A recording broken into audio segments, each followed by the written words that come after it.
On parle toujours, tous les jours, on parle de chloroquine, des essais en cours. On sait qu'il y en a un qui commence aujourd'hui, coordonné par le CHU d'Angers, avec 33 hôpitaux français qui y sont associés. Et puis il y a ceux qui reviennent à un vaccin. On rejoint le professeur Camille Loge, qui est directeur de recherche INSERM à l'Institut Pasteur de Lille, le BCG. Alors ça nous renvoie pour certains, à beaucoup aux jeunesses, à notre enfance, on va le dire. Voilà, le BCG. Alors, c'est une piste, professeur?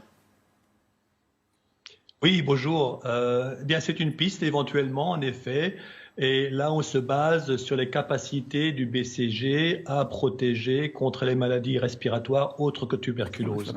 Ça a été montré pour d'autres maladies que le Covid, bien sûr. Ça a été montré notamment pour la grippe, dans un certain nombre d'études épidémiologiques, mais également dans les études expérimentales. Donc on pense qu'il y a peut-être un espoir là pour le Covid aussi. Est-ce que vous le testez vraiment? Est-ce qu'il y a des essais cliniques qui sont faits sur des patients? Comment vous testez au fond cette idée? Donc aujourd'hui, il y a toute une série d'essais qui se font dans plusieurs pays dans le monde, plusieurs pays en Europe, y compris, j'espère, la France, quelque chose qu'on essaie de mettre en place. Un grand essai clinique qui se fait actuellement en Australie. Et l'idée, là, c'est de faire vraiment une étude contrôlée par placebo. Ça veut dire que la moitié des sujets qui rentrent dans l'étude vont recevoir le BCG et l'autre moitié va recevoir le placebo. Et à la fin de l'étude, on va essayer de voir si ceux qui ont reçu le BCG sont moins souvent malades ou moins gravement malades que ceux qui ont eu le placebo. C'est-à-dire qu'à quel moment vous utilisez le vaccin? C'est-à-dire qu'au tout début de la maladie? Donc l'idée là, ce serait en effet de l'utiliser plutôt au début, voire même avant que les personnes soient infectées, pour voir si le BCG prévient dans une certaine mesure l'infection et si malgré tout les personnes sont déjà infectées, pour voir s'il atténue néanmoins la pathologie. Donc l'idée là, c'est en fait dans un certain nombre d'hôpitaux de recruter du personnel de soins, donc les personnes qui sont le plus à risque de développer l'infection et la maladie, et de leur offrir soit le placebo ou le BCG dans le cadre d'une étude. Alors, comme disait Roselyne, c'est un vaccin qu'on connaît bien quand on a connu ou qu'on a reçu quand on était tout petit. Il faut recommencer aujourd'hui? Oui, oui. Il faudrait recommencer? Quand on a reçu le BCG tout petit, c'est comme vous dites, c'est dans la jeune enfance. Le BCG est actuellement recommandé par l'OMS à être donné contre la tuberculose chez les nouveau-nés.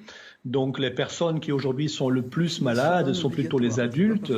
Et donc je pense que même si le BCG a eu un très bel effet au début, au bout de quand même une quinzaine d'années, son effet a certainement diminué et donc il est nécessaire éventuellement de revacciner.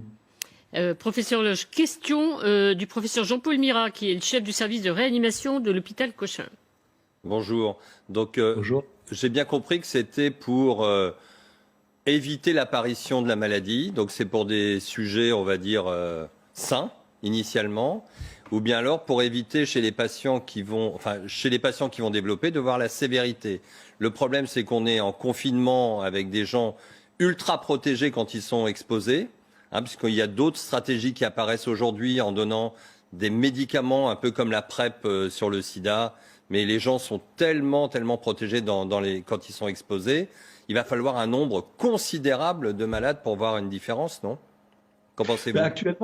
Actuellement, justement, c'est un travail qu'on est en train de faire avec ma collègue Odile Launay pour établir en fait un chiffre qui nous permet d'avoir des valeurs statistiques convenables. Vous avez parfaitement raison. Actuellement, il y a d'autres mesures de prévention qui sont mises en place, ne fût-ce que les masques déjà.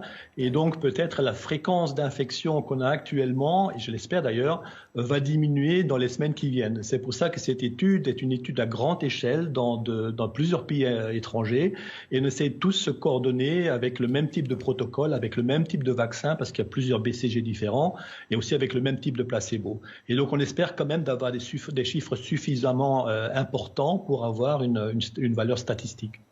Si je peux être provocateur, est-ce qu'on ne devrait pas faire cette étude en Afrique, où il n'y a pas de masque, pas de traitement, pas de réanimation, un peu comme c'est fait d'ailleurs pour certaines études dans le sida, où chez les prostituées, on essaye des choses parce qu'on sait elles sont hautement exposées et elles ne se protègent pas. Qu'est-ce que vous en pensez?